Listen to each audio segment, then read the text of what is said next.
Welcome on into the real Joseph Labman. I am Joseph Labman, Sunday Live Edition, as we react to the Browns game today versus the Los Angeles Rams. Post game reaction.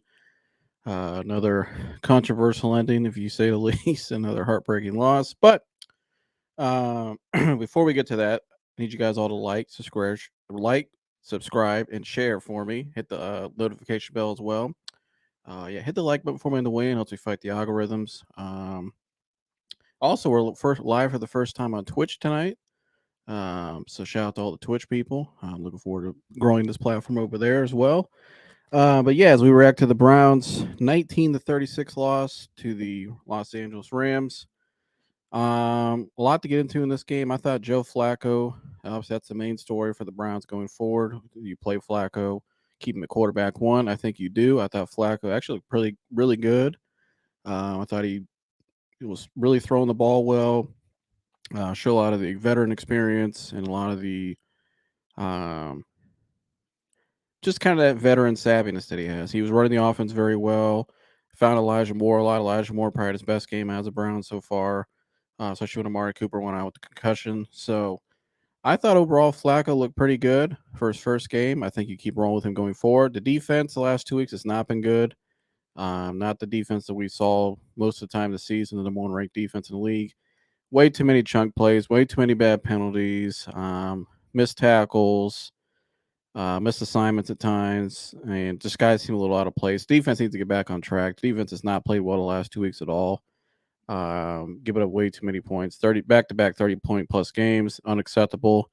I expect Jim Schwartz to get to the bottom of that and to nail that in the ass immediately. Yeah, defense not playing well. I think part of that, Myles Garrett's not healthy. You could tell he's on a snap count, which has affected them at times when he's out of the game. Some of those snaps or some of those pressures just haven't been there. I think Ogbo has played well for the most part. I think JOK has still played pretty solid the last 2 weeks. But other than that, I mean, Greg Newsom's always missing tackles here and there. Great in coverage, really good player, but sometimes makes mistakes. I think Emerson gets caught with the PI sometimes. And I think the loss of Denzel Ward is obviously, I mean, that's a number 28. I can't remember his name, but he was filling in for Ward today. And I mean, the Rams just went after him all game long, and it was a rough day for him. So defense has to be a lot better. And special teams as well. I think the missed field goal from Dustin Hopkins, that can't happen. You can't lose games by 1 or 2 points like that. I mean, he's been pretty consistent most of his career, so I'm not overly concerned about it, but you want to see that get cleaned up. You don't want to get down a skid here down the stretch. But to me, the biggest part of this game, what I want to get into tonight, as you can see in the title, it says Browns lose a controversial ending again. Now, last week it was more the DTR got hurt against the Broncos, and it was the the controversial jet sweep call, the double end around call by Kevin Stefanski. And Kevin Stefanski, he was getting crap all week. I mean, last week was a bad game from him.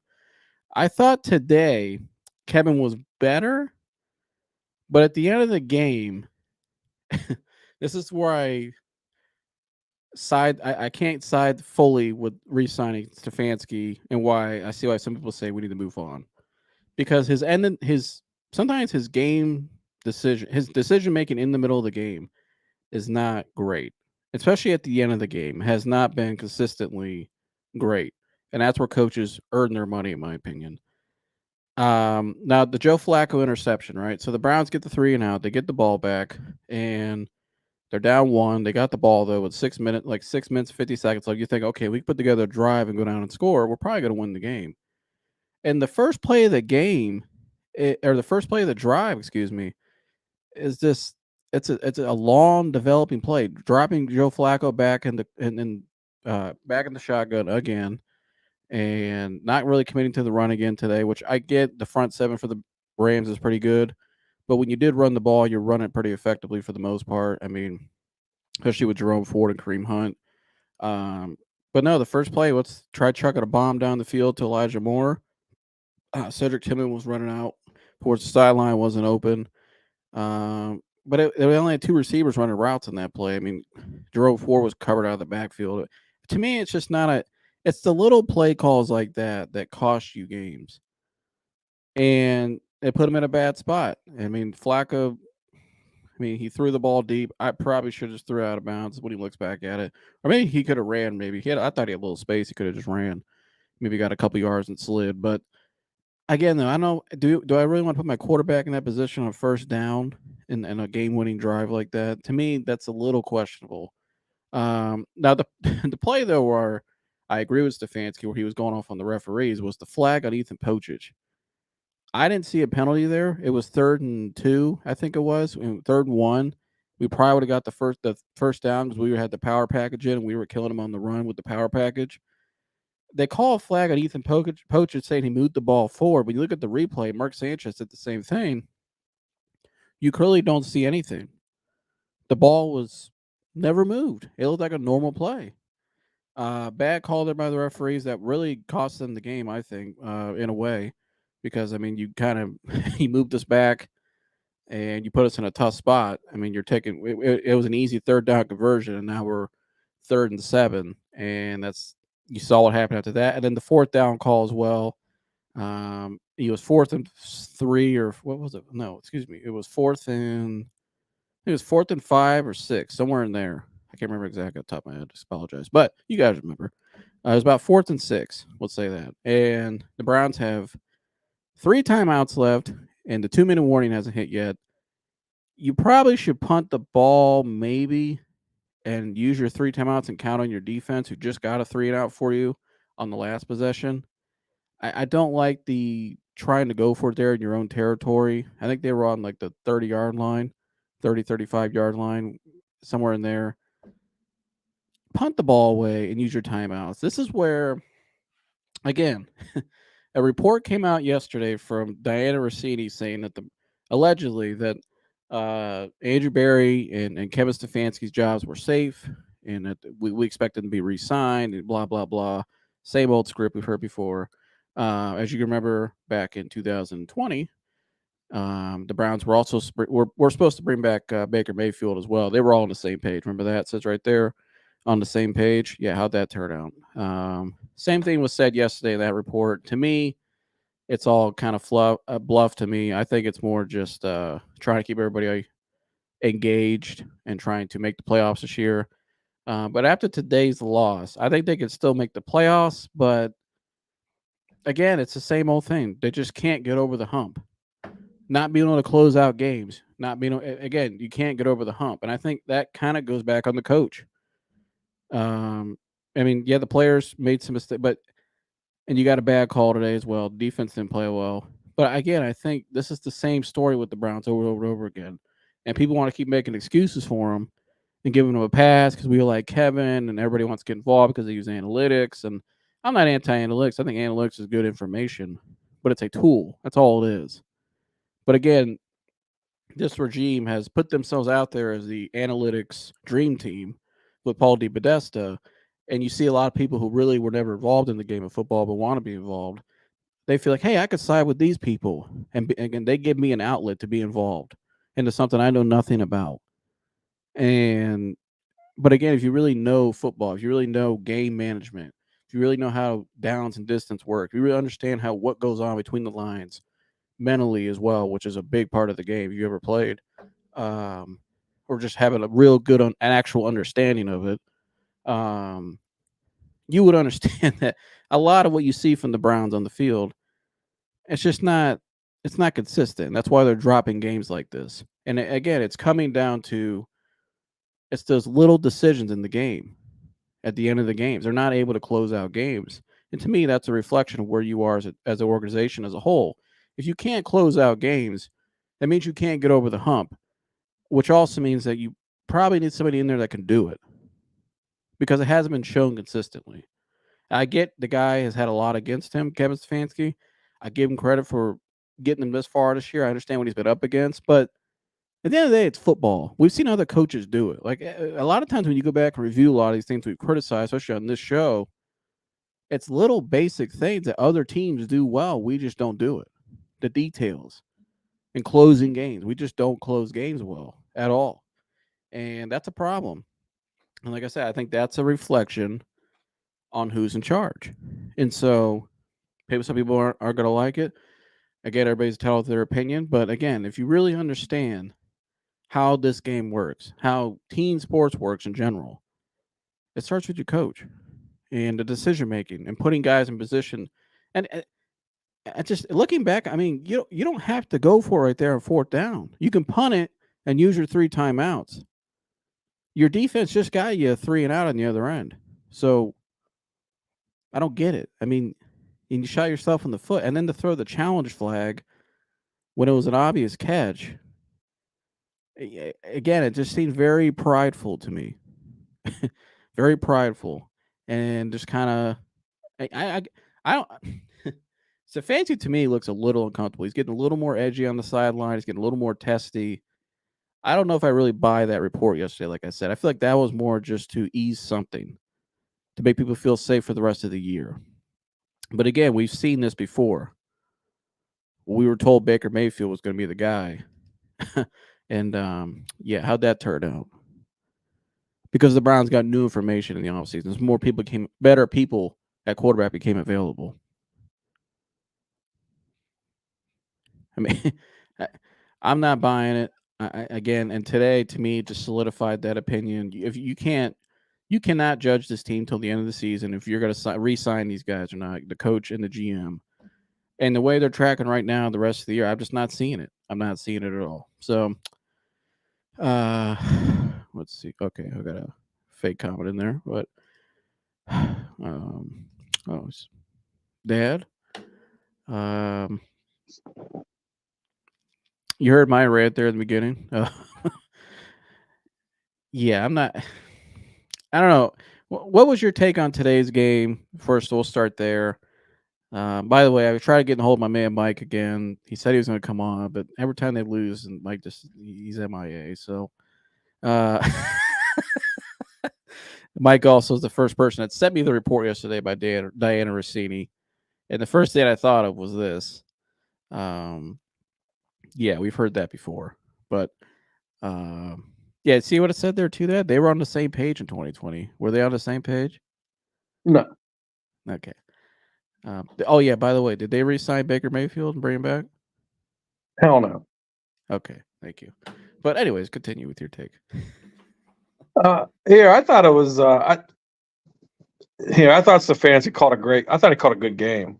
I think he put Flacco in good positions. It was just amazing to see. We talk about how terrible the quarterback play is in the NFL now, and really even in college football. But to just see a real quarterback out there, a pocket passer, managing an offense, just throwing a ball, spin on the ball.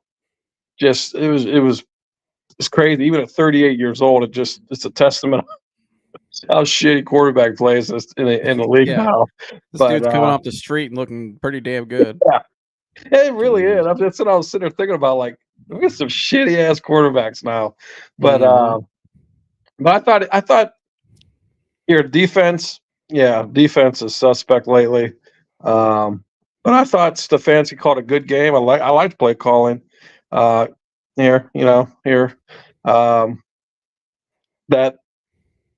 that pick hurt, but the guy hasn't played football 11 months, 12 months. Yeah. So I mean, I get it, taking the shot. I don't know if I would have the type you've done it on first down. No, I don't think based on the way the play calling had been and the drives that they were executing. I just want don't fix it if it's not broke. I mean, I guess you think you're trying to catch them off guard, but just stick with what's working. I mean, look at that drive they put together in the third quarter. So just keep doing that. But as far as that, him not punting the ball, I don't know. Did he just not feel like his defense was going to hold up, and they had more field? They had, if they punted the ball, they had more space to cover. I don't know. I mean, you got 3 timeouts, you punt. But to me, that's just basic situational football. I don't know why. Especially your defense when you got the 3 timeouts. Yeah, and your defense just got you a 3 and out. That just tells me he just didn't believe the defense was going to hold up. there's only one reason you wouldn't punt, and it's I mean there's two reasons. Either he lost his focus because he was pissed off about that shitty call, and he just made a stupid decision, or he just didn't believe in the defense. He didn't believe that they would stop them. So there's only I'm guessing it's the second where he just didn't believe the defense would stop. I think he felt like the offense was playing better and he was going to rely on the offense. I wouldn't have done that. I'm going to pin them back and use my 3 timeouts, and I'm going to make them get a first down.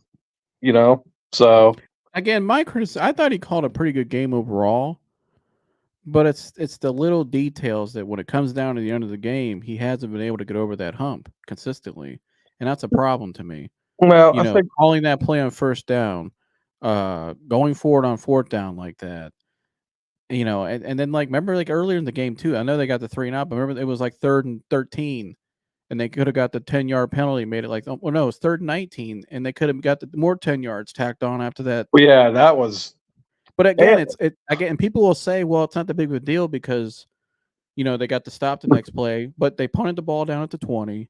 Correct. Again, that's my whole point. It's little details like that people don't understand, but that shit adds up at the end of the game. Yeah, and it adds up. It can cost you a game, and they never been able to get over that hump. Well, I think that might be the difference between a coordinator and a head coach. Yeah. You know what I mean? He just might not be the guy. Has he wore his welcome out? Has he done all that he can do? You know what I mean? Has he maxed out what he can do? And now they just need somebody else to take him to a different level. But that was, I remember we were sitting there watching, and I'm like, why in the hell did they take that? I mean, you would have put them. They're in their own territory. You take them 10 yards back. I think you probably would have put them on a 10-yard line at a 2nd and 29. With your front line. Right. And what if you get a sack there? Did he not believe in the defense today? Did he didn't think the defense was going to hold up? I don't know, but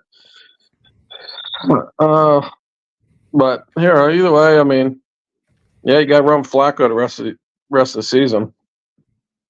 Yeah, I mean, what did you think of Flacco today? I thought he looked pretty damn good. I thought he looked great. I don't think there should be any debate whether he should be playing the rest of the year either. I can tell you this: there's no quarterback on that roster, even Deshaun Watson, that can throw that ball like that. Mm-hmm. The timing, I mean, it's crazy. And he wasn't, and he's still off time. He's still off. His timing's still off, but some of the passes, he was. It's just crazy the difference between guys that are legit quarterbacks and what we see today. So, no, hell no, you don't play DTR. People are going to say, "Oh, we'll put DTR in." No, you're better off running with this guy. You haven't seen that offense flow like that. And the difference you saw too between him and DTR is Joe's taller, and he's able to make certain throws a lot better. Yeah. More. Height matters at quarterback, to my opinion. Some people don't value that anymore, but I do. I like my quarterback to be at least 6'2", 6'3", or taller. Well, height certainly matters when you got the guys in front of you that are 6'6", 6'9", right?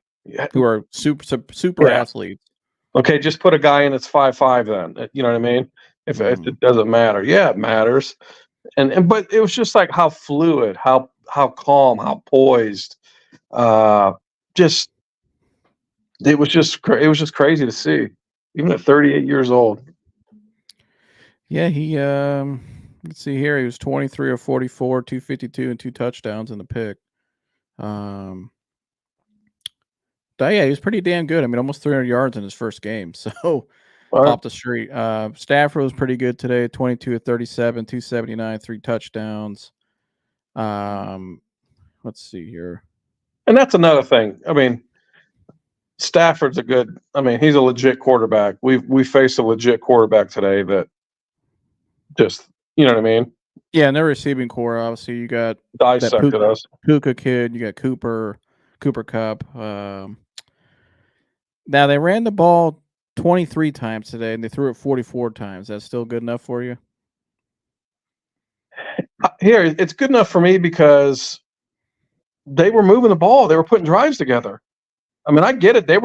they were trying to run the ball in the beginning, and it just wasn't working out. So So Dan says 44 passes and 20. Oh, Dan, I sent you the link too. You want to come up here? It's just us two tonight. You want to come up here and chat with us for a couple minutes? 44 passes and 23 runs, a recipe for defeat on a running team. I thought they should have ran the ball more in the fourth quarter, or really in the second half, really, because you threw that ball a lot the first half. Like I thought that I would have ran the ball there. That first play coming out when they had the ball before the play they threw a pick. I think you got 6 minutes to work down the field. You kind of want to chew that clock anyways when you're only down one. Why not just give a run there, get the drive going? Why come out and just fire it down the field like that? I mean, it goes back to the same thing we talk about every week, just the play calling and when certain plays are called. I mean, here, if we won the game, I don't think we'd be talking about the disparity in pass versus run. You know me, I'm a run guy. I just like the fucking ball ran every play. You know what I mean? Yeah. You know, I don't even like passing the ball, but it was working. It was Elijah working. Moore. Here's what Oh, go ahead. the defense lost the game. You know what I mean? They Yeah. allowed 20, 30 something points. You know what I mean? Our offense was moving up down the field. So, and here, yeah, should they ran a little bit more? Yeah, but I understand not having that 50-50 balance in this game. So, yeah, I mean, I agree the defense overall probably lost the game, but again, it's just I'm my concern with Stefanski's been that the late game decision making, where it seems like it's cost them games at times, and that's a problem to me. well, like I said, I think that's the difference between a coordinator and a head coach. Especially when I see a report yesterday saying we're going to extend these guys. That's where it sounds like. Now, I don't really buy that fully, but and then you come out and give this kind of performance again today at the end of the game. No ownership is going to put that out in week 13. No ownership's going to put that out. It's still way too early. It's way too early. You know what I mean? Yeah, you can't put that out there. That doesn't make any sense. and they know there could be other people available in the offseason. That's an upgrade. I don't give a shit here. If I can tell you this, if my boss felt like he had somebody that he could certainly upgrade with, he'd replace me. We'd all, you know what I mean? Mm-hmm. That's it. I mean, that's what it's about. So, well, if Bill Belichick or Jim Harbaugh available, what are you doing? Hell yeah, I'm switching out. Absolutely, I'm saying, right. I mean, I'd be a fool. I mean, Jimmy. I mean, you'd be absolutely crazy. Would you take Mike Vrabel over Kevin Stefanski? Yes, and the reason I would primarily is he understands how to win because of all of his years in New England, who he was coached by. I just think he has greater command of his players. Mm-hmm. He has greater respect from his players. I certainly would. Yeah, so. I think I would too. Let's see. What'd you think of Elijah Moore today? I thought he had his best game as a Brown. He got 12 targets, caught 4 of them, 83 yards. Him and Flacco obviously have a chemistry now with Amari Cooper out with a concussion. And Harrison Bryant got involved a lot more today too, which I like. I still like him. I think that he's been underutilized since his whole time here. But what'd you think of Elijah today? It was nice to see the guy finally used. I mean, obviously the chemistry's there, but I mean, the guy's kind of a pretty electric guy. I mean, it was just nice to see the guy used. So I kind of get, why he threw that ball down the field. I like aggression, but no, it's just all year long. I'm like, what the hell we bring this guy in for? Mm. You know what I mean? Yeah, it just didn't look like it's panned out as when you gave up. Yeah, and I'm kind of just. I think I said it last week. I'm tired of Amari Cooper. I mean, it's time to move on from him. He's just. I don't know. His better days are behind him. My gosh. I was talking to Mike on the phone this week about that, and I said, because Mike still thinks he's number one. Mike says the number one receiver is 1,000-yard guy, and I said, Mike, I need more than 1,000 yards for a receiver. I need touchdowns. I need 12 to 1,300 yards, and at least 10 touchdowns or a little less. That's a number one receiver to me. I don't know about you, but to me, that's number one receiver. I mean, look what the Puka Nacua kid's doing in his first year. That's a number one. He's That's over 1,000 yards in week 13. But look how many touchdowns he has, though. Right. That's a number one receiver. If I got a guy playing 17 games, I need more than 1,000 yards. And I need more than 4 touchdowns. Correct. He's not a number one receiver. By no means is he a number one receiver. He's a number 2 at best. Right. It's just, unfortunately, he's the number one guy on our squad. And I like Amari a lot. I think he's a good teammate. He's a great guy. Seems like a great, athlete. The guy to have teammate. Got to have in your locker. Quiet, goes about his business. But again, if I pull up his stats here on my phone, where is he? Amari Cooper. Oh, no, he's not pulling. Oh, okay. Yeah, Amari Cooper this year, 799 yards and 2 touchdowns. That's just not enough. Well, number one, and for a number 2 receiver as well, for Elijah Moore, it's a hell of a pass or catch. Yeah, Christian Watson. Elijah Moore, 500 yards and 1 touchdown. So you got 3 touchdowns total between your top 2 receivers. To me, that's not good. It's not enough. Well, your number one, it's just not enough. Right?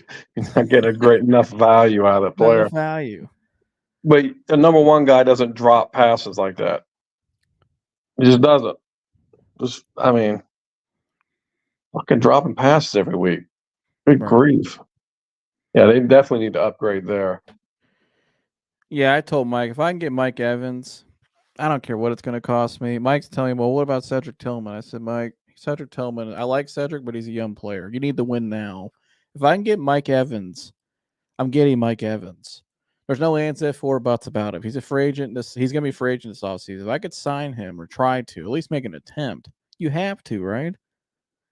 You do. You absolutely you got to upgrade. And I like Mike Evans' attitude too. I want a guy like that in Cleveland. Right. I don't get this whole mentality that a lot of people are playing or that like Stefanski are putting out there about, well, we need to go with our draft picks next in line. So we're banking on first and second year players to be our key guys because we want to make Andrew Berry look good. That's what it sounds like. Yeah, we don't have time for that. We don't have time for that. You don't go out and pay a guy $230 million and give up all those picks to go, hey, let's depend on a first and second round pick to be our key guys. No, can't do that. What kind of shit is that? That's not not Marvin Harrison Jr. You know what I mean? Let me ask you this. What does this say about NFL GMs? You made a statement earlier in the year, which you recorrected, about Kareem Hunt being on the street, not signed. Where you said so many people should have been shot with a water gun. What does it say, though, about GMs that a guy like Joe Flacco was sitting out on the street, but Trevor freaking Siemian is out playing today, and I don't know. Everybody watched the end of that game. Go watch Trevor. I mean, I'm not hating on the guy. He's an NFL quarterback. Salute to him. But again, how is Joe Flacco out in the street? How was Kareem Hunt out on the street? How was Puka Nacua undrafted? I mean, what does this say about these NFL GMs nowadays and all these guys that are so-called experts? Not all of them. There's some great GMs out there, but you know what I mean? All these guys out there, these teams that we glorified, and these everybody's saying our regime should get a big extension, and they use analytics. I mean, that's the problem. Really? That's the problem. They rely too much on analytics. They can't go out and just evaluate a player. They just can't go sit and watch a guy. They can't go watch him in person or watch him on tape. It's just what data tells them. And frankly, I don't think they want guys like Flacco in the league anymore. Mm-mm. I mean, they don't want guys like him in the league anymore. They don't, and it's a shame. The Mormon MILF hunter. Yeah, you got garbage like this. I mean, and you got Baker Mayfield playing for the Bucks. I'd rather have Flacco. I would too. As my bridge guy. People could say it's one game, but we know who Flacco is. He's 38. He's been around a long time. That's why he came out the street and played well today. He knows what he's doing. When the dude was in when Baltimore. the guy was in Baltimore, he was great, and he was kicking our ass every game. And I don't care. He's 38. He's healthy. Aaron Rodgers is old. Fucking look at Tom Brady. Played him. You know what I mean? The guy's healthy. It's not like he looks in good shape too. He was like, he takes care of himself. His arm. He's got a great arm still. I mean, some of them passes he was threading today, you were just kind of like, damn, he threw some heat on that. Well, you're not used to seeing it anymore. Most of these quarterbacks, they can't throw the ball like that. That's what I'm used to seeing growing up. You know, Marino and Favre and Montana and Brady, all these guys growing up over the years. Guys that could actually, Dan Fouts, guys that could actually throw the ball. Legit quarterbacks. Legit born to be quarterbacks. You know what I mean? And it was 300-400 yards a freaking week. But yeah, I remember Bernie Kosar throwing 400 yards a game. All the quarterbacks were back there. Warren Moon, they were all doing that. Anybody hear Bernie Kosar on the Alton Cleveland Sports Show this week, and just how Bernie broke down the game, and just how awesome.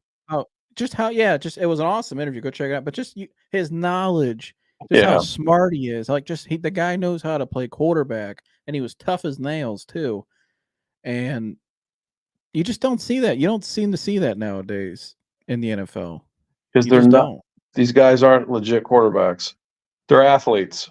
They're putting athletes in a QB position, and then the coaches are just dictating everything that they do. You know what I mean? Yeah. These guys, they're not smart enough. A lot of them aren't smart enough. They're not as smart as these old quarterbacks. They're not smart enough to go up there and make the adjustments and call audibles, and they just can't do it. Right. They just have you. I've said this many times. You have too many of the wrong guys playing quarterback. It's just a shame, and that's why the game has changed so much and and not in a good way. Yeah, for some reason my screen froze again. I don't know what the hell happened. I might have to come out. Wait, here, we'll go to this. We got something going on in the comments here. Mom said, "What do you think about the crap college quarterback rankings?"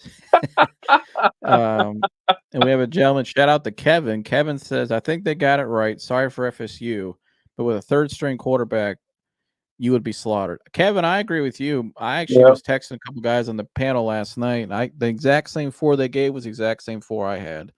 I don't think, and I'm just sorry. The ACC to me, I think the value of your wins. And I know Michigan wanted to play Florida State so bad, just so they can finally win a playoff game. Right. But so sad. You got to go play Nick Saban and probably get another first round exit.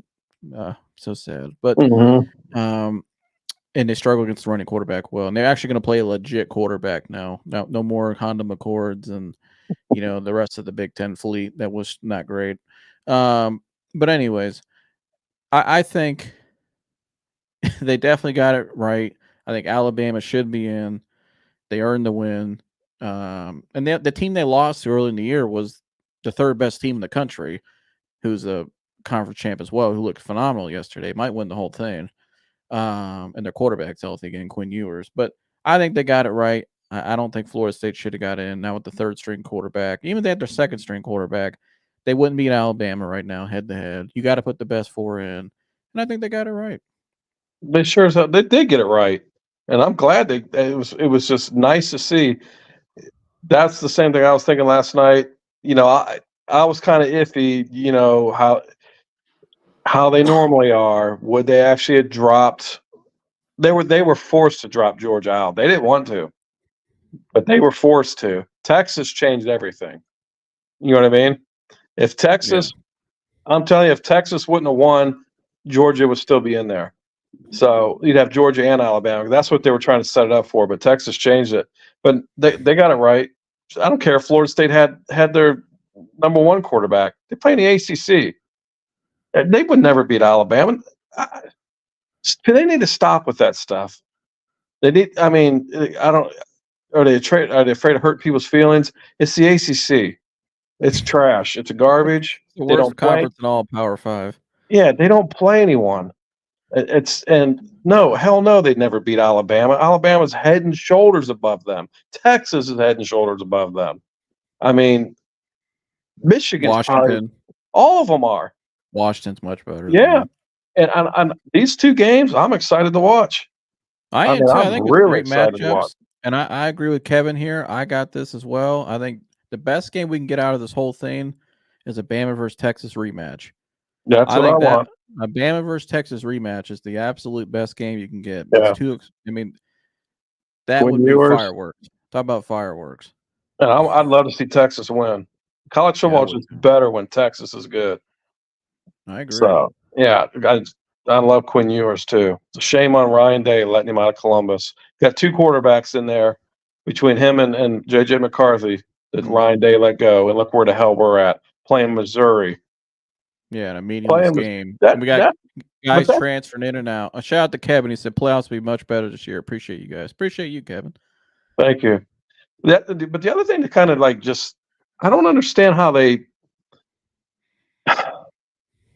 Ohio State loses to, when they talk about all of these metrics they use. I'm not saying Ohio State deserves being there because I'm not pleased with Ohio State. But Ohio State loses to who's the number one team in a close game on the road. And it's just like they're immediately written off. I don't understand. There's no validity to anything that this committee does. You know what I mean? Mm-hmm. So it's like, okay, they're automatically out.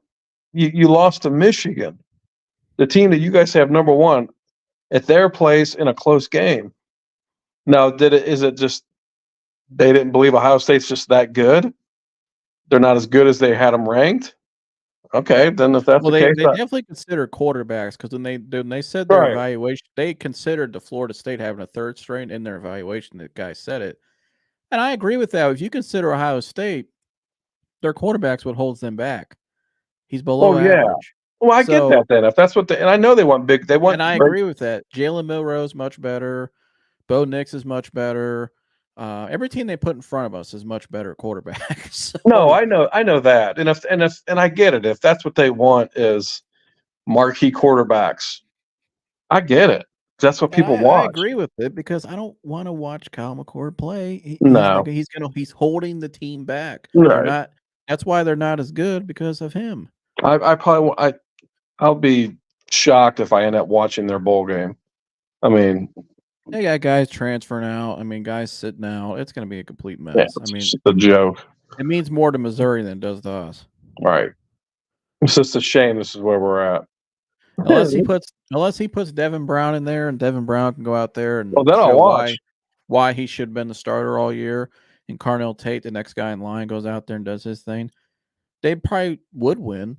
They should win, but I just don't like. I don't like where the culture's at right now in Columbus. I really don't. No, I don't like where it's trending.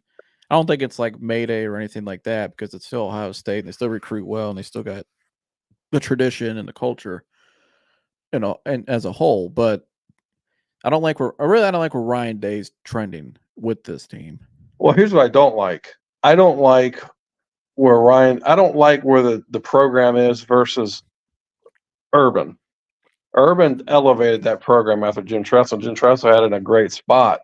Right. But Urban Meyer made it in a whole nother level. Truly like elite program, top 1, 2, 3 program in the country. And Ohio State's on a trajectory going downward now. They're losing recruits. They don't have that respect anymore. What happened after this Michigan game and how they were treated by this committee tells me that respect for Ohio State's not there anymore. Like, no, that's by his own doing. Like Mom says right here, Ryan Day is a clown. Go back and coach at Dover High School. It's by his own doing. That's what I'm saying. And if the report is true that Devin Brown won the camp and won the coaches vote at 11 coaches 7-4, and he still put Kyle McCord at quarterback and letting his dad get in his ear and all this shit. Come on, that's horrible. That's who's leading that's who's leading the Ohio State. I get there's no evidence that Devin Brown was that much better because we didn't get to see it. But again, if the coach's report is true about the voting before the season, he won camp. And the people, ex-players that were at camp and said there was a huge difference when Devin was on the field. And guys inside on the coaching staff who were saying Devin's going to win a Heisman Trophy at Ohio State. Like, why was this guy not playing over the other guy? And when you hear about Kyle McCord's dad and he's online and he's, he's butt buddies with some of the reporters and that these kiss ass reporters we got covering the team. Not gonna name any names, but you know who you are, bums. And then I mean they're bums because they don't tell the truth. They're pushing a narrative and they're shitting on another kid in the process. They're shitting on Devin Brown really to push this kid. If you really think about it, it's politics, and it's ruined the season. Right. But they're shitting. Everybody, like I talked to Mike. Everybody knows Mike who comes on their show. Mike don't really know much about college football, I'll tell you that. But Mike goes, "Hey, I read about reports that Devin Brown wasn't that good."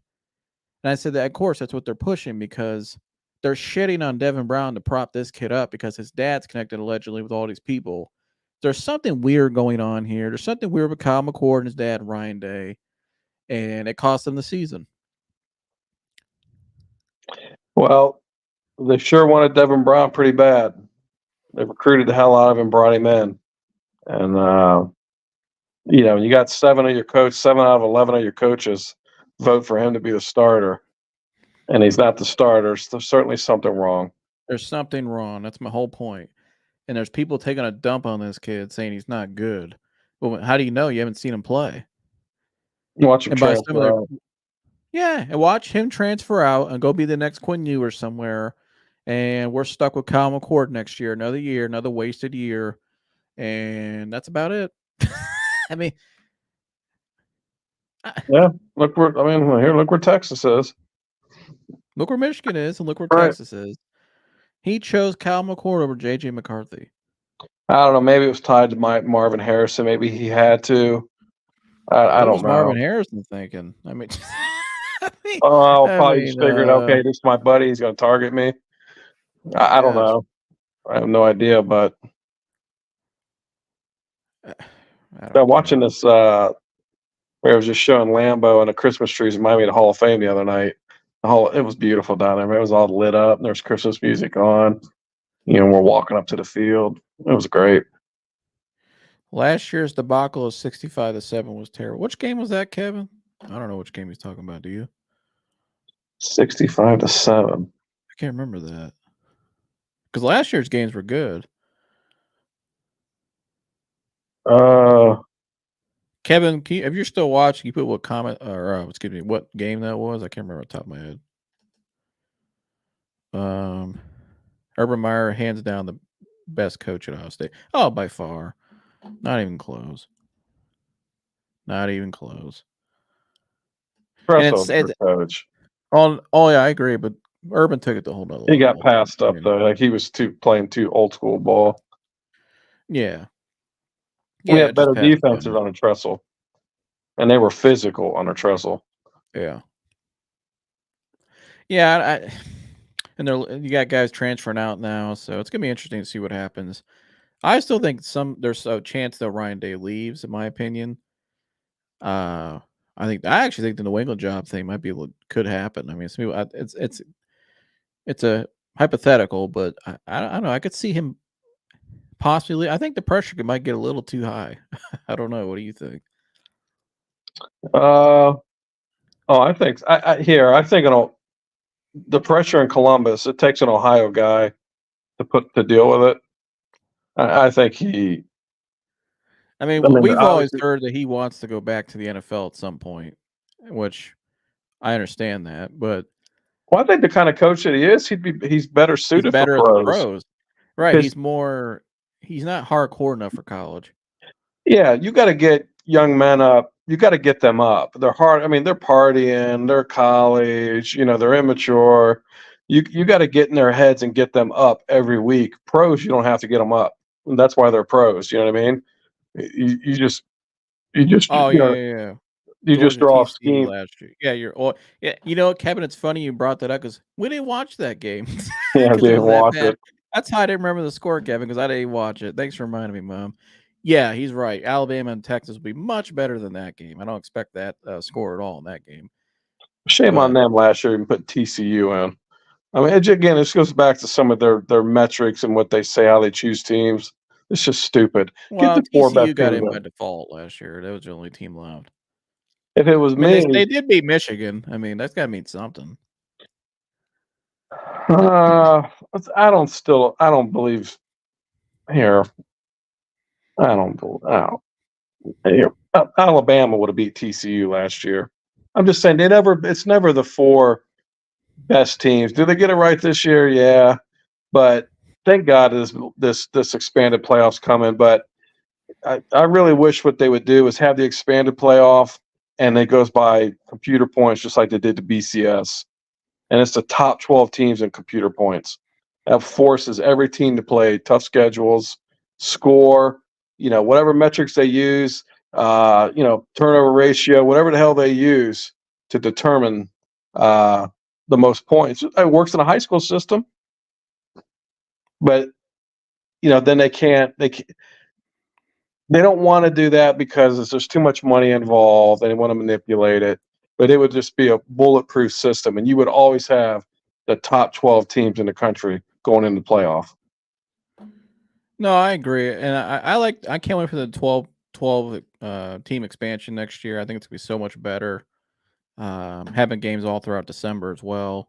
It's gonna be much more competitive, much more football, obviously, which is the better.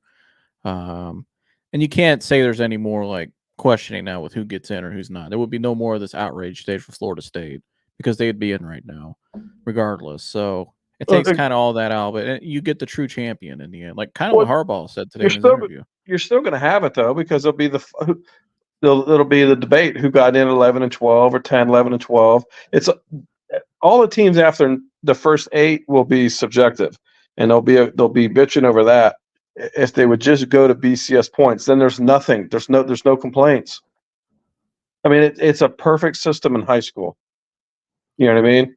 Yeah. It's a perfect system in high school, and it's always the best teams that get there. You know what I mean? Why won't they do that? Because they want to manipulate it. I'm tired of hearing about conference champion. That doesn't mean shit. Florida State's a conference champion, but they're not one of the best teams. Right. I'm tired of hearing about conference champion. Who cares? I mean, what is it? It's just stupid. But again, that's just to suit each conference so they get their fair share of the money. It's all about the money, obviously. So it's just irritating. But after that, the first 8 next year, that'll be everyone will be in agreement. It's the final 4 is where it'll be subjective, and they'll be bitching and complaining. So why don't you give your picks for the 4? I'm gonna come out and come back in. Just start to give your picks for who you got. Well, it's just what they have. I had Michigan, Washington, Texas, Alabama. I think it was pretty. I think Texas changed everything with their win. I don't think they were for sure. I don't think they were for sure in just by winning the conference. I think the way they won yesterday, they looked really impressive. I mean, they had 609 yards in offense in 3 quarters. Quinn Ewers is he's a great quarterback. It's fun to watch. So they just changed everything. And because if everything turned out the way it did and Texas had lost, Georgia would be in there. They would still be with Alabama. And I think that's what they were trying to set up, but they just had no choice. And you got 4 spots. You got 5 conferences. You got 4 spots. And they got it right. ACC is the weak one, so they got left out. So this is one of the few times I think they've got it right over the years. And I understand why a lot of the Michigan fans wanted Florida State in there. I even saw a video today and it showed Michigan's reaction when they saw Alabama going at 4 spot. They want no part of that. And I think the SEC, if you listen to a lot of people in the SEC say, and especially Alabama, I think they want Michigan. And I listened to Saban in an interview today, and Saban at one point he coached at Ohio State. Saban's an Ohio guy, he's from Ohio. There's got to be some hatred in him for Michigan. So roll Tide. I'm gonna be saying Roll Tide all month long. Roll Tide, and then I want to see Alabama, Texas, and then after that, it's this right here. Hook 'em. Hell yeah! Probably my second favorite team after Iowa State. I've always liked Texas. I've always liked Texas. I like the all white. I like the white and the Yeah. orange. I like Your mom, Austin, great your city. your mom's from Texas. I mean, I like Texas. So, Yeah, but I yeah, agree. I got I'm excited to watch Alabama, them. Texas. I think Washington's a really good team, though. I think Michigan's a great team. But I think those two. What I saw from Texas yesterday was pretty damn impressive. I mean, almost how many yards before the half? 609 yards in 3 quarters. Yeah, And that's insane. and the way they're moving the ball, Sarkisian's offense with Ewers and the weapons and that defense. I mean, I think Quinn Ewers was 450 in 3 quarters. Damn. So, yeah, they just look good, and they were hitting hard. They were physical. They belong in there. Thank God they got it. I'm glad they're in there. I mean, it was. I mean, in the beginning, it was a good game. I mean, these guys were just killing each other. So, trash talking, and then it got out of hand quick. Yeah, I'm excited to watch. I mean, I'm probably even without Ohio State in there. This is one of the ones I'm most excited to watch. These 4 teams. So, I agree. And I'm excited. Michigan, Alabama, and the Rose Bowl is a great. I mean, you can't have a better setting than that for that game. Yeah, that's gonna be awesome. That's gonna be awesome. I think Alabama's just gonna be steamrolling. I mean, they're rolling. So, but here Michigan's got they're having one of those years, man. They just seems like everything's going their way. They're playing really well. What Michigan looks like though, if they trail. Sorry, you're delayed. It's you mentioned see what Michigan looks like when they're trailing in a game finally, and they're playing a legit quarterback finally. They haven't played that. Well, they're gonna get. Well, in every position, they're gonna get punched in the mouth. I mean, every position on their offense is getting punched in the mouth. You know, Alabama, how physical they are. Yeah, that O-line hasn't that O-line hasn't looked as good for Michigan recently. I mean, obviously they're injured, but they just haven't looked as good. They don't play anyone like here. Ohio State, they've become soft over the years. They don't play just like that's why they've lost to Georgia. We don't put our edges on. We don't even put our edges out wide anymore for some reason. Which that's why we can't generate sacks. Which, if Jim Knowles leaves, I mean, I'm kind of okay with it because give me DJ Durkin. Somebody's gonna be more aggressive with the front. But I agree with you. Now, the one guy that could make a difference in that game, though, was that Orji guy. Man, that dude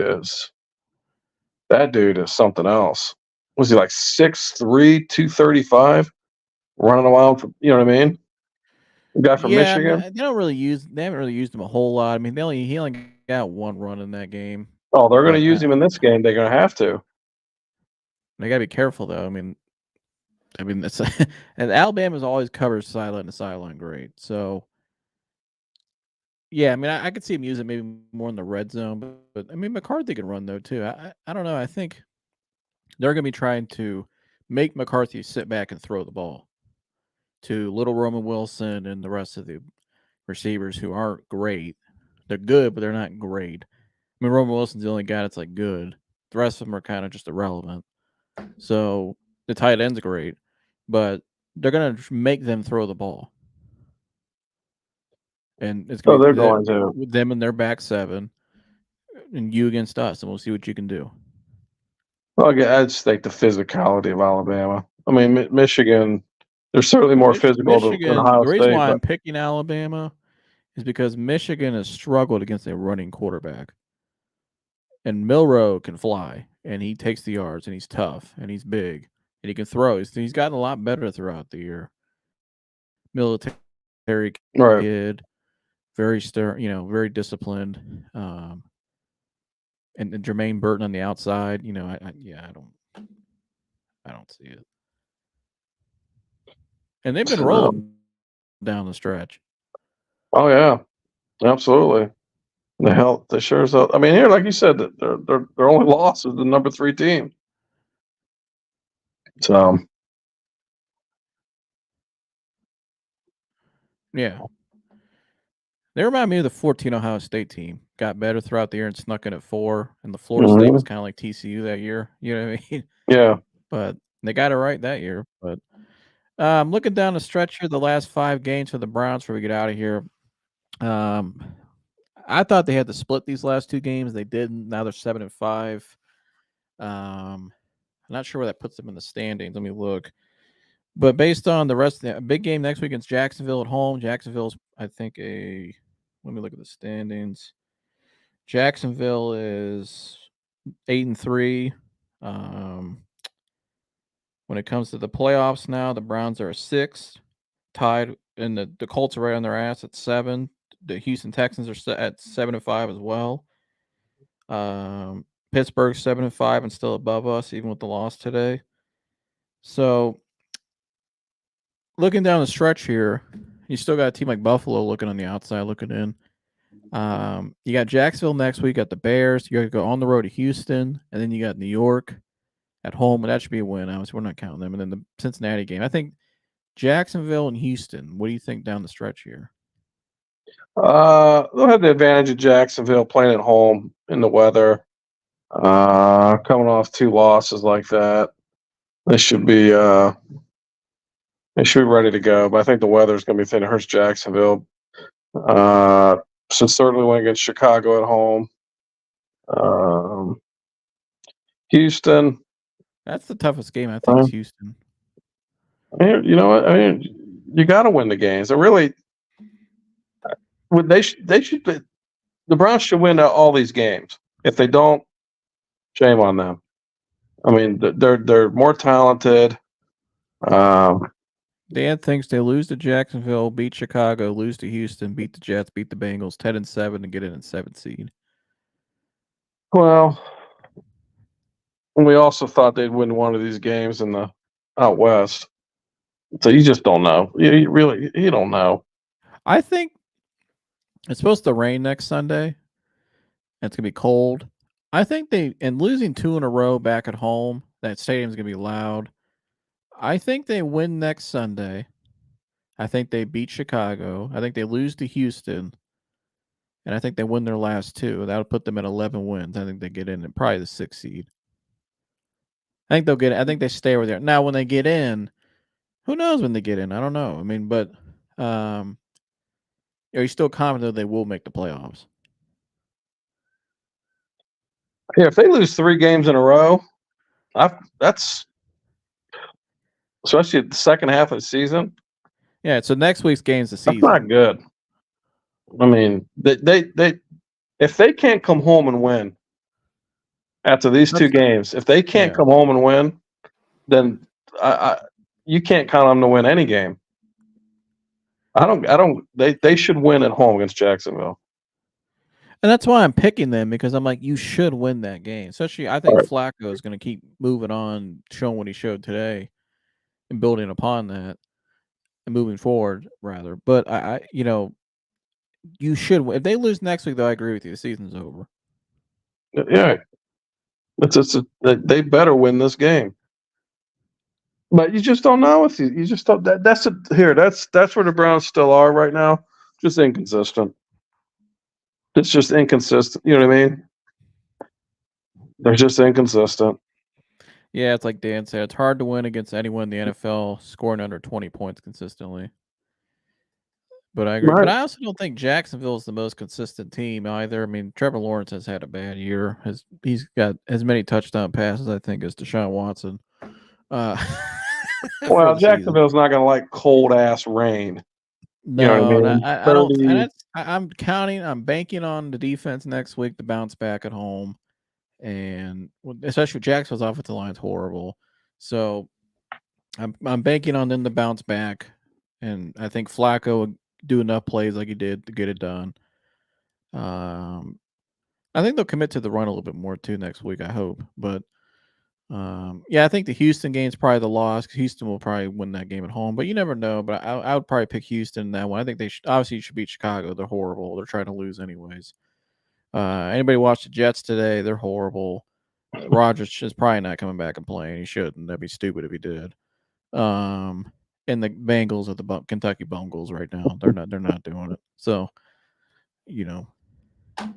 just yeah.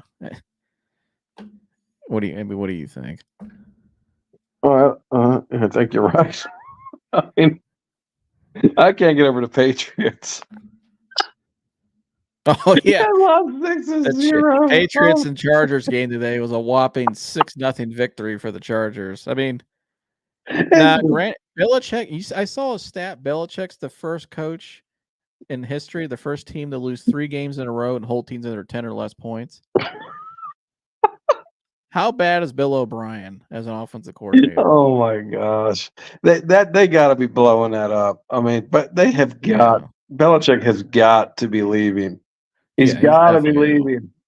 He has to be. When they're already important that you're leaving, going somewhere else, basically. I mean, now where he goes, I think, is a quite big question mark because I don't see where else he can go. Bill's not going to a rebuild. No, he's not. Not at 70-something years old. No. Hell no. Because if he's going to do a rebuild, he'd stay there. That's what I'm saying. Why would he's not going to the Commanders? He's not going to the Bears. He's not going to the Panthers. I don't know why he didn't want to go to L.A. with that cheap ownership, historically cheap. I mean, and I don't think Bill Belichick fits the city of L.A. He's the complete opposite of it with that media out there. I just don't see that as well. I think, to be honest with you, the only place that makes sense, if you look at it, is Cleveland. With Jim Schwartz, and he's coached here before, and they're set up to win now, and he's always liked Deshaun and Myles Garrett. Sense. Myles Garrett could be like, he's coached LT in the past. Myles Garrett's the dominant guy in the league now on defense. I mean, it makes the most sense to me. Or does he? Does he go to the Jets? Hell no. You know what I mean? Cleveland makes the most sense, but he's always been on the East Coast. I can't see him going. I can't see a guy at 70-something years old all of a sudden going out west. You know what I mean? No, he's not going somewhere for a rebuild either. He ain't got time for a rebuild. No. He ain't got time for, like Dan said, the Bears. I don't buy the Bears. I think the Bears are actually going to hire Harbaugh. They've won Harbaugh for a minute, but he's not going to the Bears. He's not trying to rebuild. He's trying to break Don Shula's record. He's not going to break that rebuilding because he only has so much time left. He ain't going to coach till he's 80. So the Bears here, that's my second favorite team, has been my whole life. That ownership has never committed. I mean, they had lightning in a bottle with the 85 Bears. But after that, they ain't done shit. And it's hard for me to say that. My favorite player of all time played there, Walter Payton. I just don't. I don't know if that belief's there. I don't know, but I've seen stranger shit happen. But I would say, like, why not Cleveland? If he goes to the Bears, he's not breaking Shula's record. Well, I can't read what Dan said. He said, wait until the Texans used to pick the guy from us for Deshaun to trade up for Marvin Harrison with C.J. Stroud. It's going to take more than that pick. I don't see that because I've watched Marvin in college. His value is so high. I don't think the Texans are probably going to make the playoffs at 7. They should, or be a borderline. I don't see a borderline playoff team being able to get that pick for him. I think Marvin Harrison, I mean, he's already got his own brand. I think he's going to be in a different. He's going to be in a big city. Yeah, there's certain markets. Chicago. He's going to be in. I could see him up in New England if Ryan Day goes there and he gets Justin Fields. I agree. That's what I think could happen too. Justin Fields and all of them reconnect in New England. I could totally see that. But yeah, I mean, Bill though, it makes the most sense for Cleveland. I mean, on a scale of 1 to 10, what do you think is the likeliest odds Kevin Stefanski's retained after the season right now to what you've seen?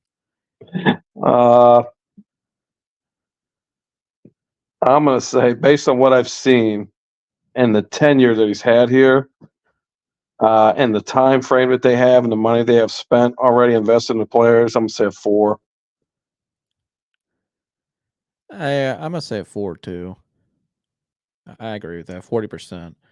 I don't see it. I'm sorry. I know Dan Orsini. Mike was trying to tell me Dan Orsini has a direct line of the Haslams and blah blah blah. But again, Lots I've of seen people this. have direct lines. Lots of people. Yeah, it's not hard to get a hold of them.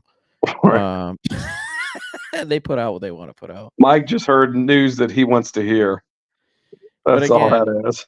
I saw this as well. But in if going back to Mike, if it was news, if you heard something from, let's just say, Tony Grossi put out, yeah, I'm hearing chatter from front office or from higher ups that those guys aren't going to be retained. Mike would be like, "Oh, that's not true. That's not." Mike only heard the news that he wants to hear.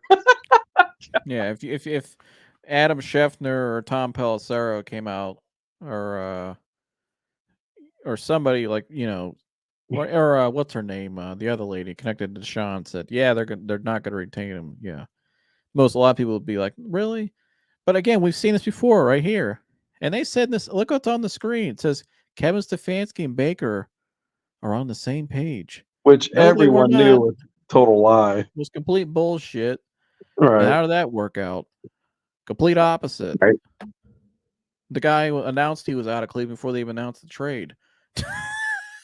Right. You know what I mean? If you were Marvin Harrison Jr., why would you play in the Cotton Bowl? He ain't playing the Cotton Bowl.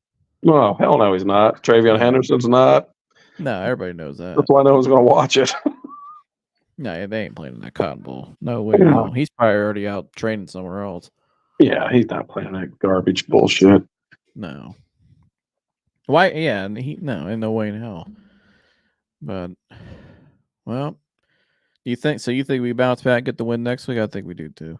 Yeah, I think so. What do you got to score for that one? Yeah, raining. I'm gonna say that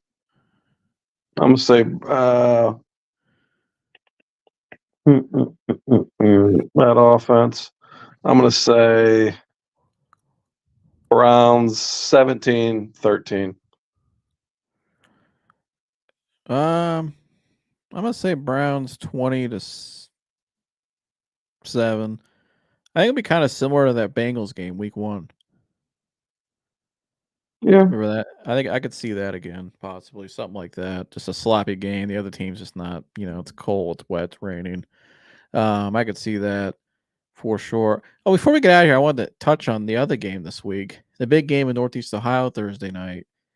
Massillon finally gets their first state title in forever against the Hoban Knights. Yeah, and a lot of the big headlines. And you've how many people have you talked to from Massillon since that game in person?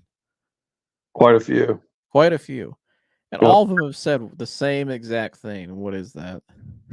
Hoban did everything they could to give us the game. I had a guy shake my hand last night from Massillon and tell me thank you. I mean, what a crazy ass game. Shout out to all the players on both teams. They're high schoolers, great kids. And they really put on a good performance. But it was awesome. I'm telling you what, it's only in Northeast Ohio, and that was the biggest high school game ever played there. I was just so happy to be there. I mean, it was just electric. Massillon does a great job with their band and everything that they do. And here, Massillon, the kids played clean. There was no BS. They played. They had a lot of respect for Hoban, and rightfully so. I mean, Hoban's been the top program. Yeah, I mean, and they've beat them many times. They play with respect, and they didn't turn the ball over. It's like Coach T said. He told the team a week ago. All we got to do is open. He told his team, Massillon's easy to beat. They never change anything. We just have to not turn the ball over. When third down, we win the game. He was dead on. We had 3 unforced turnovers and a multitude of penalties. I don't even know if some of them were deserving, but the way that offense had played the last 6 or 7 games, and that noise, it was loud. I mean, Massillon was loud. So I could have screwed up the offensive line, but here we should have. Had we not had the turnovers and was just equal on penalties, we win 28-0. And 28-0. Yeah, I agree. I think Hoban should have won that game by double digits. I mean, they had Easily every should have won it. opportunity. Even when Coach Moore decided to go for it on or fake the punt on 4th down, and they had a gift right there. I thought they were going to win the game, but the botch snap Well, didn't that's the other. help. Yeah. How many of those I've seen this year? So I mean, part of it is Hoban's. I mean, it's Hoban's fault. They weren't able to clean it up by the last game. Had they played the offense played clean, that one game it wouldn't even been a game. No, it wouldn't even have been a game. They finally ran into a great defense, and it showed. I mean, they would have had no points. They couldn't even move. It was 3 and outs, 3 and outs, 3 and outs, 3 and outs after the first drive. After they adjusted, 3 and outs. You watched it, so I mean, I agree. and then I find out we're doing it with a guy that's not even our. He's not even he was. Tylen Boykin played corner the last 2 years. Tylen Boykin, and as a Division I, like elite corner. Yeah, he'll be playing corner next year. He was a fill-in quarterback. He's also a Summit Christian alumni as well. Shout out to Tylen. They didn't have a quarterback, so rather than go get a transfer right at the last minute like a lot of teams do, they asked this kid to fill in a quarterback. And look what they did. So that's a testament to the program, the coaching, the players. And how hell of an athlete he is. Jeez. Yeah. So the score didn't do it any justice. You had to be there, and most of almost every person I know from Massillon, they know.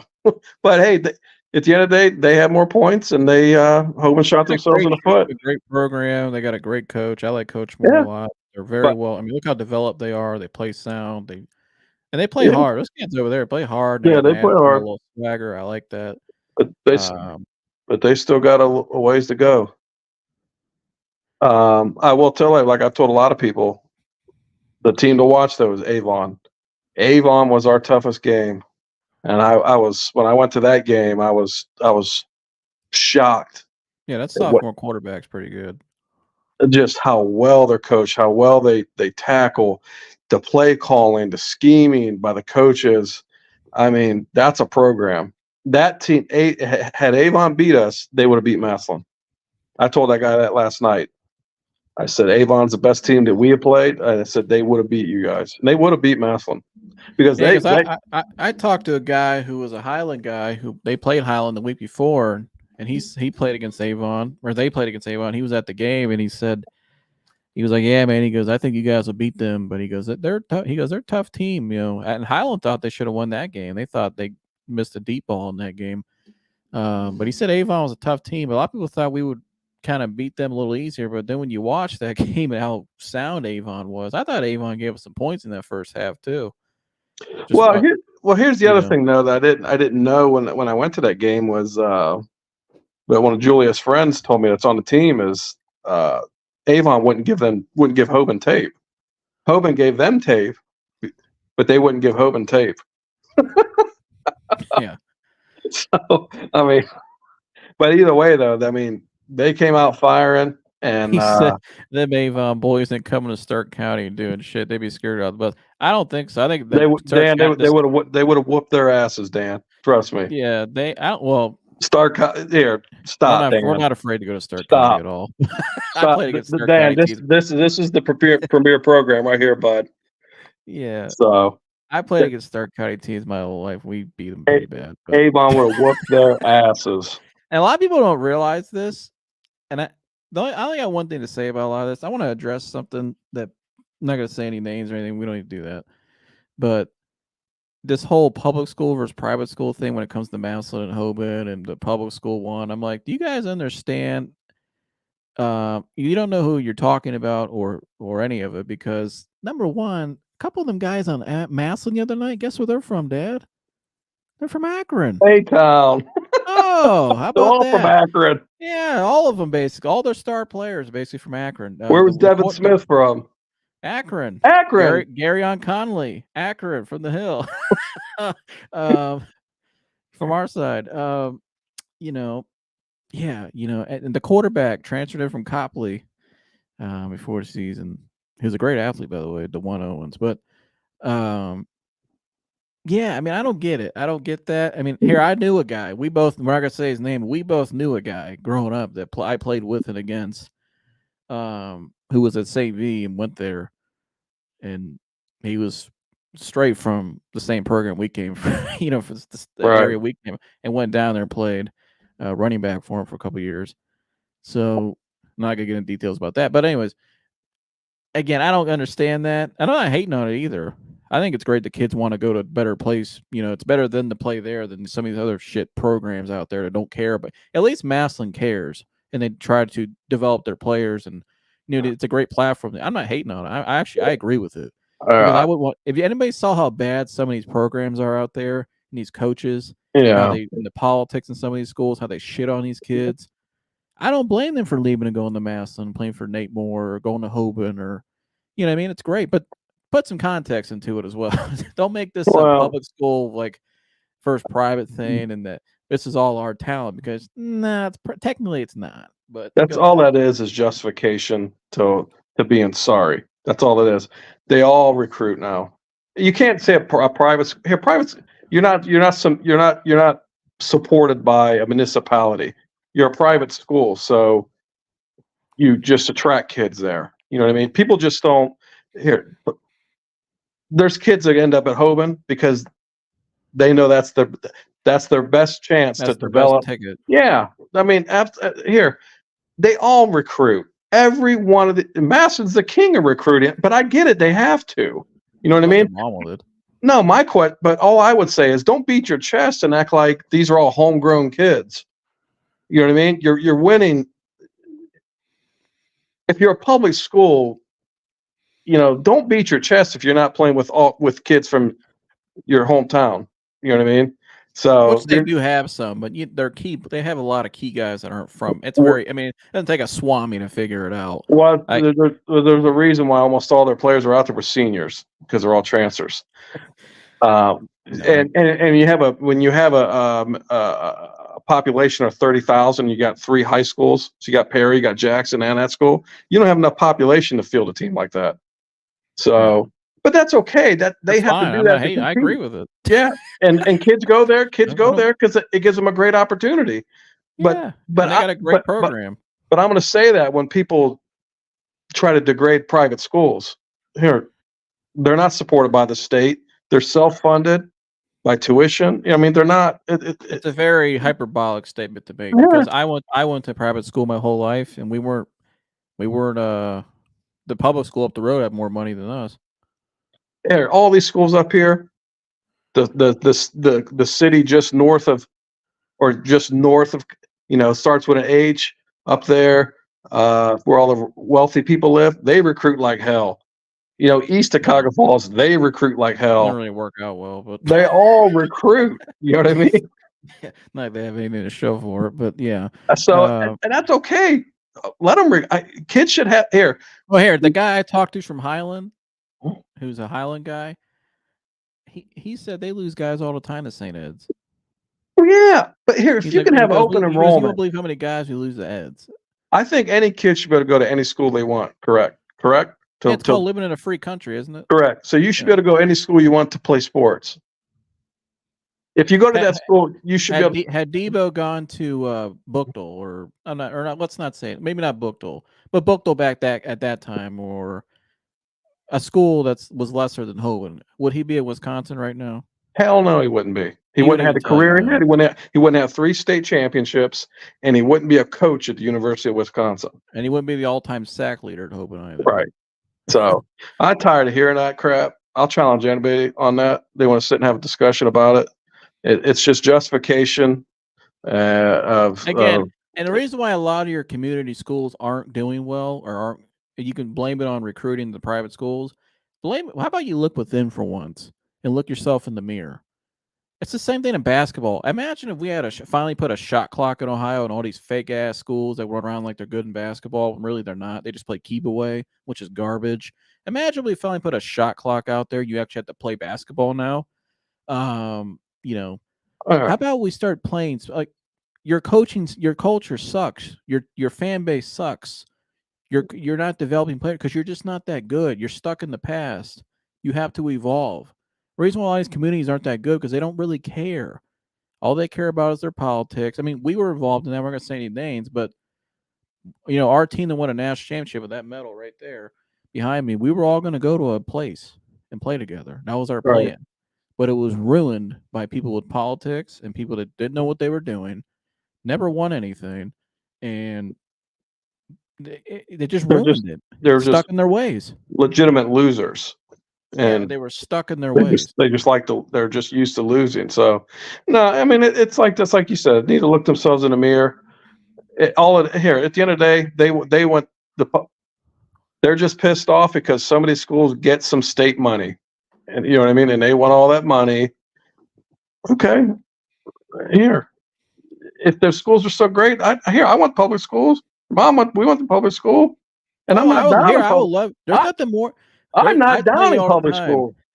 There's nothing more I love to see in my lifetime than Cuyahoga Falls High School. And I didn't go to Cuyahoga Falls, but it's my hometown. There's nothing more I love to see than Cuyahoga Falls High School win a state title one day in football and basketball. One day in my lifetime. I mean, imagine what it would be like. Right.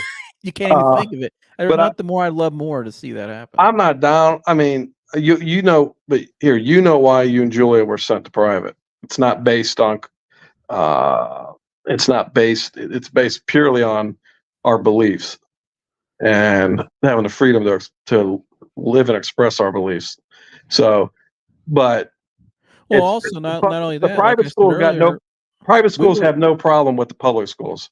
It's the public schools always complaining about the private schools.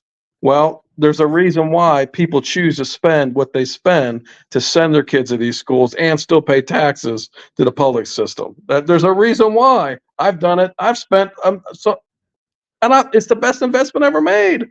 Well, like I said, this team behind me with the medal, we were all public school kids, basically. A lot of us. We were rejected by a public community. You were, and we would have won. We would have brought a lot of them pieces there. We probably won a state championship. Well, here let's just call it what it is. The public community, for anybody who doesn't know, we had a really good team, and our head coach was from North Akron, and then North Akron's team had no funding; they blew apart. So he allowed these kids to come over and play with us. Well, these kids. I'm not trying to get sued or anything. Well, no, I'm not naming any names, but our team our kids were called racial slurs all season. They were threatened. Our entire city turned against us because we had these black kids from North Akron on our team. So, and we were also kind of like what I like. Actually, Gergs, if you watch, shout out to Harbaugh today. I love what Harbaugh said. And his hold on, I love what Harbaugh said in his Mom's laughing at Dan's last comment. I didn't even see it. I can't. Oh yeah, I was just saying. Hold on, I was gonna put it up there in a second. Didn't Anthony win a state title with him already? That's fantastic. I don't know anything about that. You guys want to break that down? Dan, I see the link too. I love it. Dan's trying to lighten the mood. Oh yeah, he also said wait till Bishop Sycamore comes back next year. They are coming back too. We should all go to the Bishop Sycamore game. Remember when Hoban played Bishop Sycamore? And we beat him like, what was it, like 100-0 or something crazy? I mean, oh boy. I think they were in the documentary. Watch out for Hoban next year. Hoban is going to be that next year's Hoban team has a chance to be the best high school team I've ever seen in my lifetime. And I've seen some good ones. I saw the 16-17 Hoban team with my buddy was on. A couple of my buddies, my best friend Devo, but that team never gave up a score in the second half of that entire year, not a single point in the second half. That team and the 13 St. V team with Paris Campbell, Dante Booker, Newman Williams, Vince Lockett went undefeated, beat Massillon, beat all those big schools, Cardinal Mooney that year, beat all those teams in the playoffs, beat what was it, Hubbard Hubbard at LJ Scott, who ended up going to Michigan State, and then they beating whoever. I can't remember they played in the state championship. They beat him pretty bad. That team up was probably the best team I've seen in the 16-17 Hoban team. But this team next year, especially if Tylen moving back the corner, the other corner for Hoban, if anybody doesn't know, is a kid. What's his name? Rock Hill. Well, his name's Albert Hill, but his nickname's Rock. Already Hill. has offers from Alabama and Georgia. Tylen's that same kind of guy. They got Rock's only a sophomore. The linebacker at Eli Lee, who I've been high on all year, is going to Ohio State. Great up front. They got tackles and rush guys everywhere. They got another linebacker coming in next year. They're moving him from running back to linebacker. Sam Greer is probably the best player in the team. The left tackle, who was just mauling dudes the other night, going to Ohio State, who's only a sophomore, and he's already the best high school offensive lineman I've seen.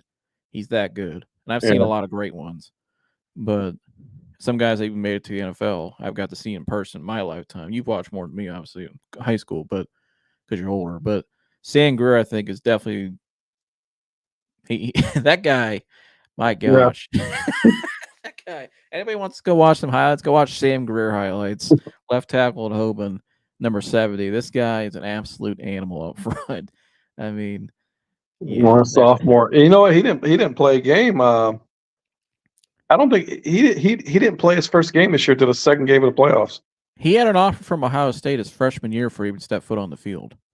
Yeah, he's insane. That means you were in 8th grade. You were just an absolute monster, and even the college has heard about it. Yeah, he's. I was so happy. Every year, or not every year, but every Friday I'd get to the game. You know, I'd get there early. I get there like 6, and I'd watch him warm up shit. And I'd be hoping Sam was coming out, and they'd come out with that boot on. I'm like, shit. You know what I mean? Yeah. And then when he finally started to play, it was just like, gosh, what this the change in the running game. I mean, the running game was already good, but when he got put in the lineup, yeah. So yeah, they're gonna have. Well, a lot of people don't know is that the bulk of that offense is all sophomores and juniors. The bulk of the team's all sophomore and juniors, basically.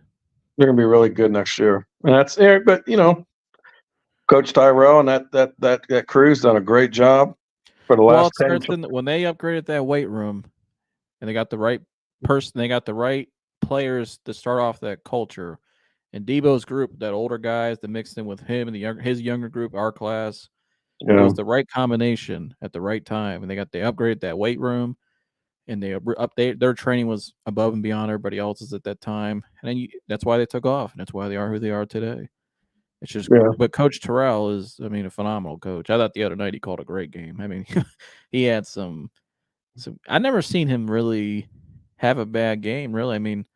No. It just comes down. I mean, they're high schoolers, they're kids, you know. But sometimes it just comes down to errors or you get a bad break. But I mean, he talk about a phenomenal coach and program. I mean, we got some great coaches though out there. Him and that Coach Moore the other night, and Ed's coach. Ed's coaches are now back-to-back games or back-to-back championships rather. Glenn, I mean, Ted Ginn's even won 2 years in a row. So that game was just. It was one of the best events I've ever went to in my life. It was just awesome. It was just so awesome. And I told Owensby at work, if we're going to lose somebody, I didn't mind losing I didn't mind losing to Massillon. A lot of people hate Massillon, and I'm not the biggest fans of Massillon, but I don't hate Massillon. The thing I love about it is they get behind their team, and everyone knows. Respect Massillon. I wish all communities were like that. They just get behind their team and they celebrate their team almost to a point where it's almost like it's kind of like psychotic in a way. But hey, they're not hurting anybody. No, it's just the culture. I mean, it's Ohio. Awesome. I mean, I admire. I respect the hell out of that. I mean, I went to in 2013. We went to the Massillon St. V game. Yeah, it was awesome. And that was one of the best events I ever went to in my life. I mean, they were almost getting in fights at halftime in the stands. That was a heated rivalry. And St. V, when St. V has a crowd, they have a tremendous crowd and a great following. St. V does. They have one of the most underrated crowds out there. It's electric, their crowds. But and they follow. They come out to the games too. But Yeah, that game though. I remember the entrance and just the whole like tradition and the game itself was just that was a phenomenal experience going down there. But and Nate Moore, he passed Paul Brown in all-time wins this year too. That's pretty impressive. So There's no Paul Brown. no, but I mean to break that record though and win the state championship in the same year, that's pretty. Yeah. Well, congrats, hats off to them. You know what I mean? They didn't turn the ball over. What Dan says, when a boy is born in Massillon, he is given a football and a pack of cigarettes. Whichever one he chooses determines his future. That's one way to put it. Yeah, that's one way to put it. He's either going to be a stud football player and going to play in college, or he's going to be a future lot porter. That's most likely at some certain stores, but yeah. God bless them. I mean, here they did it. I mean, they didn't turn the ball over. So no. But we sure as hell just yeah. Oh man, that's the one you look back, you're just like, damn, we should have that one. It was really the worst offensive performance I've seen all year by Open. And it was a lot of uncharacteristic mistakes too. They don't really turn the ball over like that. I don't know if the crowd. I mean, sitting there thinking they are young. There's almost 20,000 people there, and 14,000 of them were Massillon people. So, right. So it was the noise, and I mean, it was just, here they're young kids. What I don't like is, like the kid that didn't catch the ball in the end zone, people trashing this kid, or people that just, when you get adult, I don't like, you shouldn't trash anybody. You're at a high school football game. Students shouldn't do it, but sure as hell shouldn't be adults doing it. The one thing I didn't like was watching our kids go in a tunnel, and you got grown adults on that side running down there and screaming at them and saying shit to them, like, who are never half the athletes as these kids. Correct. And right. And I mean, it's kind of sad though. It is sad. When your entire identity of who you are is around a high school football team. It's just, that means you have no life. It's just, and it's not just there. It's a lot of places, and it's a lot of places. I mean, here's people trashing the kid from Hoban. I'm sure there's people from this area trashing at adults doing it. It's terrible. It's a kid. It's like I always say. Sometimes I bet you some of those kids. I remember like it happened to us in Pee Wee. Remember like sometimes in our championship games that year we played Kenmore out at Copley, and we had people from our town again up in the stands shouting stuff down to us in that game. And it's like, why don't you get your sorry ass out here and play? Oh wait, you couldn't do it. You never been this far. So don't tell us how to do what you couldn't do. Yeah, again, just sit there and be a fan and shut up. You want to yell for your team? That's great. You want to be mad at a ref on a bad call? I get it. But just sit there and shut the. Oh damn! Just sit there. Just sit there. That was a crazy. Damn! Just sit there and shut up and watch the game. Don't sit there and try to insult. They're kids. Yeah, that's a shame. You got grown adults. And half the kids saying great or anything, they can go up there and kick their people's asses if they wanted to. I mean, really want to get down to it, but dude, he was in bounds. He was in bounds. He was in bounds. That's not a penalty. Mahomes just got rocked, and it was clean and legal, but they'll still throw. Oh, that is such bullshit. I saw this same play last week. I remember what game, and they didn't protect the poster boy. Unbelievable. Oh, that's a disgrace. But you know what? He was waiting on it. He was trying to get that. He's inbounds. Yeah, boom. He's inbounds. And he didn't lean in with his helmet or anything. He just hit him clean. Don't do it again. How about that? I agree with what Patrick Queen said on JB's show. He goes, I don't really give a shit. I'm just hitting them. I agree with that. Good for Patrick Queen. Just hit him. You want to throw a flag? Throw a flag. This is what I'm talking about, the NFL. This is oh man. Yeah, fumbled it. That's what they get too. Yeah. Well, was the guy down? Was he down? Oh, don't hit Mahomes. You might. Green Bay wins the game. There's a flag. A flag. Unbelievable. Look at Mahomes laughing. Could you just? Are you kidding? This is what I'm talking about in the NFL. Yeah, bailed out. Kansas City getting bailed out again. So happy to get a flag. He's queened him. It's trash. to It's just JB. No, trash ass football. that is He's not done yet. not down yet. Not, No, he's now he's down. down. Yeah, he's down. But still, I mean, well, I don't know. It's close, but still, the penalty should not have been thrown. No. By the way, I got to give a shout out to somebody. Shout out to Xavier Gray at Liberty, right tackle, our man. Dan and I, my dad and I, all of our guys, main man. His stepfather is used to work with all of them at the car dealership, so we've known Xavier since he was a kid. Yeah. His whole journey from losing the weight. Incredible kid. Lost his dad when he was 12. Was like almost over 400 pounds at one point. Lost 100 pounds. And he lost more than that. Yeah, lost a lot more than that. Over 100 plus pounds. Got in playing shape and worked himself up to be a Division I player. And transferred to Liberty this year and has been kicking ass at right tackle. Now they're going to the Fiesta Bowl against Oregon. So an undefeated Liberty team has never won the conference championship either. And I went to Liberty in high school. Shout out to Liberty. Go Flames. Online. But so I've always got love for Liberty. First conference championship, though, undefeated. And our boy Xavier's on the team. And the other kid from Akron, too, Travion Sibley. Yeah. I think that's how you say he's a Sibley, though. Who's played well all year, but shout out to Xavier if he's watching. So yeah, if anybody watching, I sent him a message yesterday and talked to him. He told him good luck and he said thanks. And if anybody's watching and don't know the story of him, Xavier Gray, just look at him like Canton Repository. You'll see the story about what this kid did all on his own, and it's just an amazing story. And I mean, this kid's got a shot. He's got a shot to go and make it. And I'll be watching that game. I can't wait to watch that game. They're on it. They're on it. Well, Debo's on at 12. Shout out to Debo. They're playing down in Wisconsin's playing down in Tampa, my second home against LSU. So they're on at 12. Liberty's on at 1, so I'll have the split screen on. And then we got the Alabama game at 5 versus Michigan. Then we got the other game at 8, Washington and Texas. So that's a great day of football from 12 all the way to midnight. No, I know. I can't wait. Jeez, New Year's Day.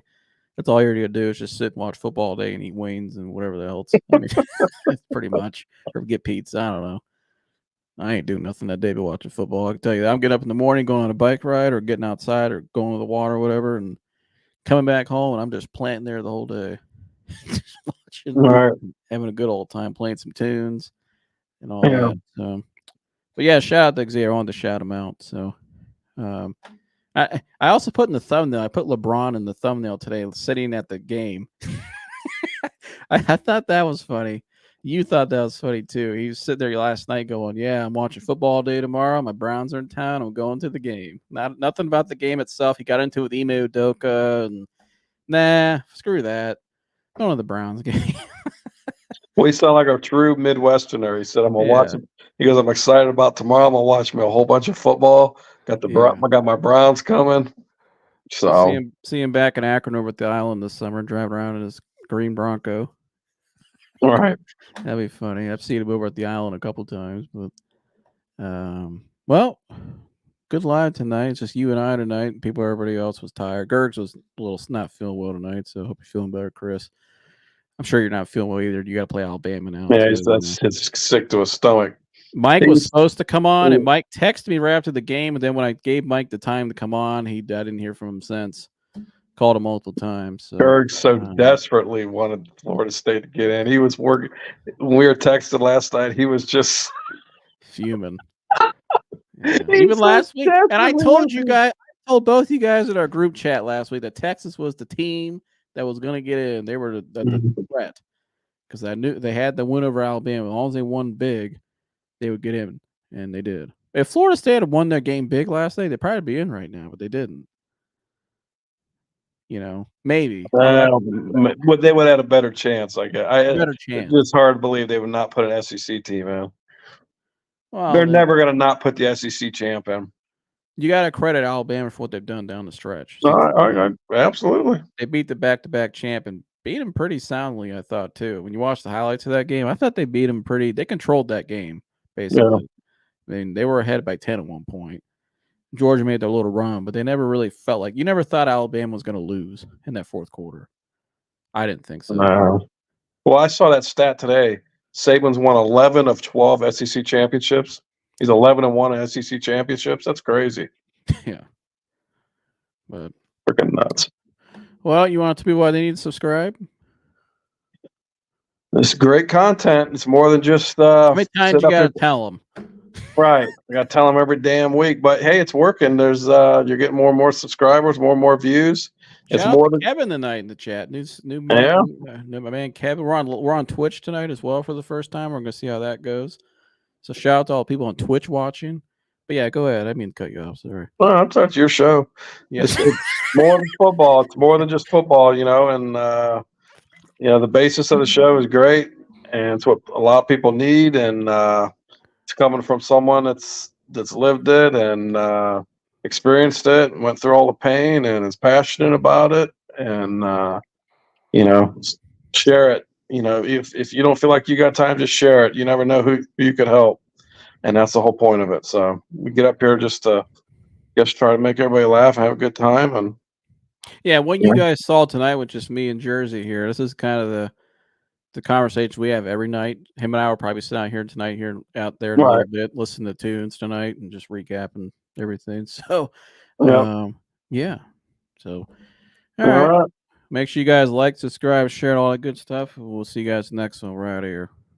Well. Gone.